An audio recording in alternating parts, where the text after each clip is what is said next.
મિત્રો, આપણે આજે આવ્યા છીએ મુલાકાતના જીરુના પ્લોટમાં. તમે જોઈ શકો છો આ પ્લોટની અંદર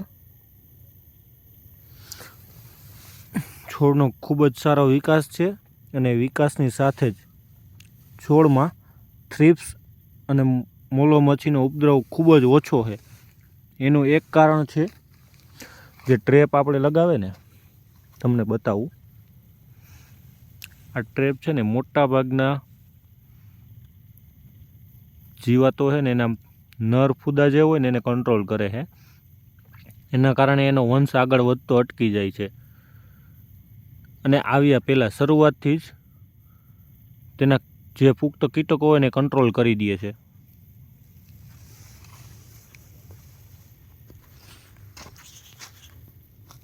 તમે જો એની અંદર ટ્રેપમાં બે લગાવેલા છે, એક પીડી ટ્રેપ અને એક આ બ્લુ ટ્રેપ. હજી ટાઈમ નથી થયાનો લાંબો, તેમ છતાં ઘણી જ જીવાતના ફૂદા કંટ્રોલમાં થયેલ છે. આ રીતે આપણે રાતે અથવા દિવસે બે ટાઈમ કામ કરતું એક જાતનું ટ્રેપ ગોઠવાઈ જાય છે.